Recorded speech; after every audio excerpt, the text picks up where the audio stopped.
Hello दोस्तों, नमस्कार। SMKC channel में मैं आप सब लोगों का दिल से बहुत बहुत स्वागत करता हूं। तो चलिए दोस्तों, बहुत सारे चीज़ों को कवर करना है तो स्टार्ट करते हैं सबसे पहले हैवेल्स इंडिया के साथ। हैवेल्स इंडिया आप सभी लोगों को पता है, वायरिंग वाली कंपनी, केबलिंग वाली कंपनी, ठीक है, इलेक्ट्रिक इक्विपमेंट में भी काम करती है। बड़ी कंपनी है, लाख करोड़ के आसपास का मार्केट कैप देखने को मिल जाता है। तो आज के दिन इस कंपनी के Q3 के नंबर थे। कैसे रहे नंबर, तो आप यहाँ पे चेक कर सकते हो। कंपनी का जो Q3 का नेट प्रॉफिट है वो 3% से गिर गया। कितना आ गया? 278 करोड़। ठीक है, ₹4 का डिविडेंड डिक्लेयर कर दिया है। ठीक है, उसके ऊपर हमारा फोकस बिल्कुल भी नहीं होता है। बट यस, कंपनी के रेवेन्यू में अच्छी जंप देखने को मिल गई 10% के हिसाब से। बट प्रॉफिटेबिलिटी के ऊपर काफ़ी बुरा असर पड़ते हुए देखने को यहाँ पे मिल चुका है। डेफिनेटली हम यहाँ पे कह सकते हैं सबसे इंपॉर्टेंट चीज़ क्या होती है? एस्टिमेट। तो एस्टिमेट की अगर हम लोग बात करें दोस्तों, तो वह एस्टिमेट हम लोग को मिस होते हुए देखने को यहाँ पे मिल रहे हैं, जो कि आप चेकआउट कर सकते हो अलग अलग वेबसाइट के ऊपर। आपको ये डेटा इजीली देखने को यहाँ पे मिल जाएगा।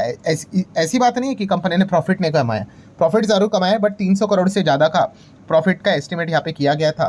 कंपनी तो यहाँ पे 278 करोड़ के आसपास मंडराती हुई देखने को यहाँ पे मिल रही है। तो लेट्स सी हैवेल्स को लेकर कैसा रिएक्शन हम लोग को कल के दिन देखने को यहाँ पे मिल जाता है। ये पढ़ना काफ़ी इंटरेस्टिंग जरूर होगा। देन अगर बात करेंगे दोस्तों, तो निफ्टी 50 वाली कंपनी, ठीक है, काफ़ी कम चर्चा होती है इस कंपनी की, क्योंकि ये इंश्योरेंस सेगमेंट में लाइफ इंश्योरेंस वाली कंपनी है। लाइफ इंश्योरेंस सेगमेंट पहले बहुत अच्छा करता था, बट सडनली सरकार ने एकदम से ही अचानक एक बजट हुआ था, आपको पता ही है, 1-2 साल पहले का ही बजट है, जहाँ पे उन्होंने नया टैक्स रिजीम इंट्रोड्यूस किया। एंड वहाँ पे सीधा जो अंडर चैप्टर 6 की अगर हम लोग बात करें, जो डिडक्शन मिलते थे TCD अलग अलग टाइप के, वो सारे हटा दिए। एंड उसके बाद जो गिरावट हम लोग को देखने को मिली इंश्योरेंस कंपनी में, उसका जो जख्म है वो आज भी इन कंपनीज के ऊपर हम लोग को साफ साफ देखने को मिल जाता है। पहले से ही लोग इंश्योरेंस लेते हैं नहीं, ठीक है, जो भी लेते थे वो इन्वेस्टमेंट के हिसाब से, भाई टैक्स बच जाएगा इसीलिए जोर ज़बरदस्ती से लेते थे, और नए टैक्स रिजीम के चलते लोगों ने तो ये स्किप करना ही स्टार्ट किया था। एनीवेज, हम कह सकते हैं कि आज के दिन काफ़ी अच्छी तेजी देखने को मिली। 7-8% की इंडेक्स वाली कंपनी है, 1.25 लाख करोड़ का मार्केट कैप है। तो इसके पीछे का रीज़न है कंपनी के नंबर मार्केट को पसंद आ गए। 15% की ईयर ऑन ईयर बेसिस की जंप प्रॉफिट में देखने को मिल गया। एंड प्रॉफिट 421 करोड़ के आसपास हम लोग को देखने को यहाँ पे मिल गया। देन अगर हम लोग यहाँ पे आगे बढ़ेंगे दोस्तों, तो आप देख सकते हैं कंपनी HDFC लाइफ की अगर बात करें, तो कंपनी के जो CFO है, तो उन्होंने बताया कि आने वाले नेक्स्ट 6 महीने में ये लगभग अपने 3 से 4 प्रोडक्ट लॉन्च यहाँ पे करने वाले हैं, जिसमें पेंशन भी है। देन यूनिट लिंक स्पेस की भी अगर हम लोग यहाँ पे बात करें, तो ये सारी चीज़ें हम लोगों को आने वाले नेक्स्ट 6 महीने में देखने को यहाँ पे मिलने वाली है। तो एक्सपांशन, बिजनेस एक्सपांशन करते हुए देखने को यहाँ पे मिल रहे हैं। तो ये सारे पॉइंट्स मार्केट को काफ़ी अच्छे लगे, उसी का रिएक्शन HDFC लाइफ में यहाँ पे देखने को मिल गया। एंड तीसरे पॉइंट की बात करें, ब्रोकरेज तो आ ही गए। तो ब्रोकर्स की अगर हम लोग बात करें, तो काफ़ी ब्रोकर्स ने अच्छी खासी रिपोर्टिंग कर दी, अपग्रेडेशन दे दिया। तो सबका कॉम्बिनेशन HDFC लाइफ में आज के दिन के रिजल्ट में नेट 8% की तेजी के साथ देखने को मिल गया। नेक्स्ट बात करेंगे LTTS की बात करें, आज के दिन 8.25%, 8.25 नहीं 8.5% की रफली हम लोग को तेजी देखने को यहाँ पे मिल गई। LTTS की बात करें, जो ग्रोथ गाइडेंस है वो मार्केट को पसंद यहाँ पे आ गए। हालांकि नंबर्स की बात करें, तो नंबर्स में थोड़ा बहुत हम ज़रूर कह सकते हैं कि कंपनी ने जो एस्टिमेट थे उसको मिस किए थे, बट जो गाइडेंस की अगर हम लोग यहाँ पे बात करें, आउटलुक की बात करें, इसको बाजार ने ज़रूर थम्स अप यहाँ पे दिया है, जो कि आज के इस तेज़ी के चलते हम लोग इस पॉइंट को नोट कर सकते हैं। देन अगर हम लोग आगे बढ़ेंगे दोस्तों, तो यस, इन्फोसिस के आज के दिन हम लोग को Q3 के नंबर देखने को यहाँ पे मिलने वाले थे, जो कि मार्केट क्लोज जाने के बाद मिल चुके हैं। कंपनी काफ़ी बढ़िया 8 लाख करोड़ का मार्केट कैप वाली कंपनी है। एंड मैं नेट गिरावट सब कुछ पकड़कर यहाँ पे बात कर रहा हूँ। कैसे रहे कंपनी के नंबर? कंपनी के नंबर हमेशा अच्छे होते हैं, प्रॉब्लम बस इतना ही होता है कि एस्टिमेट के हिसाब से कैसे है। तो रेवेन्यू की बात करें, तो आप देख सकते हो 7.5% से ज़्यादा का रेवेन्यू जंप देखने को मिल गया। देन नेट प्रॉफिटेबिलिटी की बात करें, तो आप देख सकते हैं 11.5% की नेट प्रॉफिटेबिलिटी की जंप देखने को मिल चुकी है। 6,800 करोड़ के आसपास का परफॉर्मेंस हम लोग को इन्फोसिस में देखने को यहाँ पे मिल चुका है। देन अगर हम लोग बात करें दोस्तों, तो एस्टिमेट को भी कंपनी ने यहाँ पे बीट किया है, जो कि आप यहाँ पे ज़रूर नोट करके यहाँ पे चल सकते हो। उसी के साथ साथ गाइडेंस की भी अगर हम लोग बात करें, तो आप चेक कर सकते हो, ऑब्वियसली रेवेन्यू ग्रोथ के ही गाइडेंस की वो बात करेंगे, तो 4.5 से 5% की रेवेन्यू ग्रोथ गाइडेंस भी इन्फोसिस ने यहाँ पे ज़रूर दी है। तो सारी चीज़ें आप लोगों ने जब नंबर्स आए थे इन्फोसिस के, ज़रूर यहाँ पे स्टडी किए होंगे, हर कोई यहाँ पे स्टडी कर ही लेता है। मार्जिन्स की भी अगर हम लोग बात करें, तो वो भी कंपनी ने रिटेन किया है गाइडेंस के हिसाब से 20 से 22% के आसपास। बट काफ़ी लोगों को झटका लगते हुए देखने को यहाँ पे मिल चुका है। कब? जब उन्होंने इन्फोसिस का ADR चेक किया। आप सभी लोगों को पता है इन्फोसिस के नंबर मार्केट को कैसे लगे, इसके लिए हम लोग को कल के दिन का इंतजार करने की कोई आवश्यकता नहीं होती है। अमेरिका के बाजार में इन्फोसिस का ADR हम लोग को ट्रेड करते हुए देखने को मिल जाता है। एंड जब वो ADR यहाँ पे ओपन हुआ, एंड अभी जब मैं वीडियो बना रहा हूँ, तब तक आप देख सकते हो लगभग 6% के करीब, 5.5 पौने 6% के आसपास हम लोग को गिरावट इन्फोसिस के शेयर में होते हुए देखने को यहाँ पे मिल चुकी है। तो यस, डेफिनेटली हम कह सकते हैं नंबर में कोई भी खामियाजी यहाँ पे नहीं है, फिर भी उसके बावजूद यहाँ पे अच्छी खासी गिरावट इन्फोसिस के शेयर में देखने को यहाँ पे मिल रही है। सो ऑब्वियसली मार्केट में जो रीजंस चलते हैं, जो भी पॉइंट्स बोले जाते हैं रिपोर्ट्स के जरिए, सोर्सेस के जरिए, वही आपके सामने यहाँ पे जरूर रखना चाहूँगा। तो आप देख सकते हो सबसे पहले हर कोई चौंक गया है कि इन्फोसिस का ADR प्लंक कैसे हो गया, गिर कैसे गया 6% post Q3, even though despite the upward revenue guidance.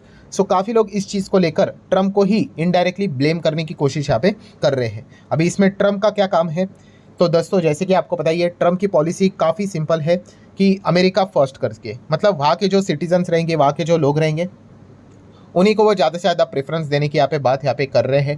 Tariff वेरिफ की भी बातें यहाँ पे लगातार यहाँ पे जारी है। एंड इसी चीज़ को लेकर हम यहाँ पे कह सकते हैं कि H1B वीज़ा की भी चर्चाएं जोरों शोरों से चलती रहती है। सो इन्फोसिस की अगर हम लोग बात करें तो उन्होंने एक कॉमेंट्री यहाँ पे ज़रूर दी है। Infosys along with the HCL tech की बात करें तो उन्होंने कहा है कि उन्होंने जो डिपेंडेंसी है H1B वीज़ा की, अगर हम लोग यहाँ पे बात करें, वो काफ़ी अभी चेंज यहाँ पे कर दी है। क्यों? उन्होंने बताया इसके पीछे का रीज़न है अमेरिका की जो पॉलिसीज़ बदल रही है, उसके चलते उनको ये डिसीजन यहाँ पे लेना पड़ रहा है। तो इस पॉइंट को लेकर काफ़ी हम यहाँ पे कह सकते हैं तू में हम लोगों को होती हुई देखने को यहाँ पे मिल रही है। क्योंकि अगर देखा गया तो मतलब ये ऐसा हो जाएगा कि जो भी प्रोफेशनल्स कंपनीज़ को यहाँ पे चाहिए, ठीक है, वो काफ़ी रेस्ट्रिक्ट यहाँ पे हो जाएंगे एंड लोकल प्लेयर्स हम लोग को जोर ज़बरदस्ती से ज़्यादा कंपनीज़ में इंसर्ट करने पड़ेंगे। इस प्रकार की चर्चा हम लोग को फिलहाल तो देखने को यहाँ पे मिल रही है।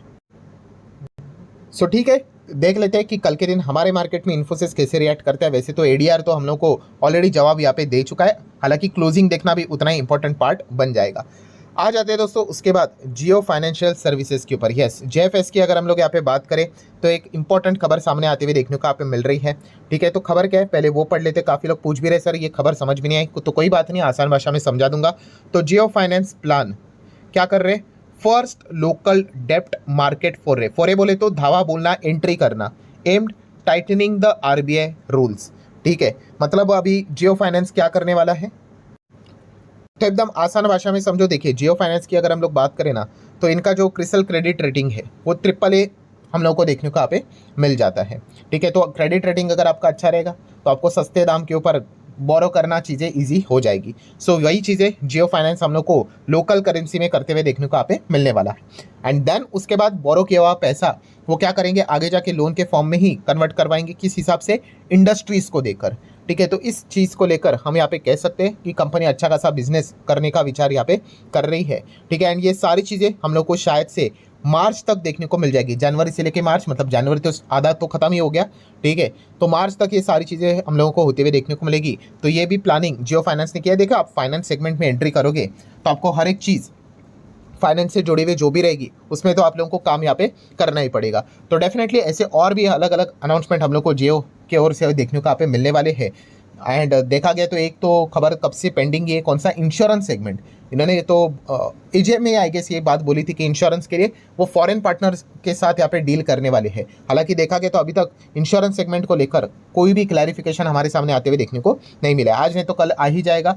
हाँ, इंतजार करना पड़ेगा। काफ़ी लोग बोलते आ रहे सर कब से यही बात सुन रहे हैं कि आएगा आएगा करके। सो वो मेरे हाथ में भी नहीं है। जब ये डील्स पूरी तरीके से कंप्लीट हो जाएंगी तभी हम लोग को वो सारी चीज़ें समझ में आ जाएगी। चलो आ जाते हैं आखिरी पॉइंट के ऊपर, जो कि है सेबी से रिलेटेड। सो सेबी की अगर हम लोग बात करेंगे, एक जो कंपनी हम लोग को देखने को मिल जाती है, बॉम्बे स्टॉक एक्सचेंज में ट्रेड करते हैं, जिसका नाम आप चेक कर सकते हो। ठीक है, फाइनेंस से रिलेटेड एक काम करने वाली कंपनी है। 70-80 रुपये का स्टॉक देखने को मिल रहा है और स्टॉक का रफ्तार देखिए कैसे पागलों की तरह भागते हुए देखने को यहाँ पे मिल रहा है। भागना क्या पाप है क्या, ऐसा स्टॉक भागना? तो बिल्कुल भी नहीं। बट यस, बिना फंडामेंटल्स की इस प्रकार से भागना तो डेफिनेटली कुछ तो गड़बड़ यहाँ पे हो सकती है। एंड इसीलिए यहाँ पे हम कह सकते हैं दोस्तों कि सेबी ने इस कंपनी को फिलहाल तो ट्रेडिंग से बैन यहाँ पे किया है, क्योंकि उनको डाउट है यहाँ पे पंप एंड डंप जैसी चीज़ें देखने को यहाँ पे मिल सकती है। सो मतलब सेबी ने ये सारी इन्वेस्टिगेशन करने के बाद ये चीज़ें की। एंड आप देख सकते हो इस कंपनी का पी रेशो 4 लाख टाइम्स के आसपास हम लोग को होते हुए देखने को यहाँ पे मिल चुका है। तो चलो चेक कर लेते हैं। आप देख सकते हैं 1985 में कंपनी काम करती है, इन्वेस्टमेंट से रिलेटेड फाइनेंस सेगमेंट में है। एंड पी रेशो चेक करोगी तो कितना है, 4 लाख के ऊपर पी देखने को यहाँ पे मिल रहा है। अब ये पी रेशो इतना हायर लेवल पे कैसे देखने को मिल रहा है, तो पी का फार्मूला क्या होता है, मार्केट प्राइस पर शेयर, या फिर आप चाहो तो कह सकते हो लेटेस्ट ट्रेडेड प्राइस जो चल रही कंपनी की divide by earning per share. So P high level पे कैसा जाएगा, अभी LTP तो बढ़ते ही जा रहा है। सो डेफिनेटली कंपनी का जो अर्निंग्स होगा, EPS होगा, वो पॉइंट में होगा। लिटरली EPS क्या, कंपनी का प्रॉफिट भी पॉइंट में होगा। तभी जाके हम कह सकते हैं जब डिनोमिनेटर काफ़ी वीक रहता है तब कंपनी का पी काफ़ी बढ़ जाता है। ठीक है, सो डेफिनेटली हम यहाँ पे कह सकते हैं कि कंपनी का ना तो ढंग से रेवेन्यू होगा, देन प्रॉफिट होगा, ना तो अर्निंग्स होगी, ना तो ईपीएस होगा, तो ऑटोमेटिकली कंपनी का पी शूट किया होगा, शेयर प्राइस तो पागल की तरह बढ़ ही रहा है। तो चलिए चेक कर लेते हैं कंपनी का प्रॉफिटेबिलिटी।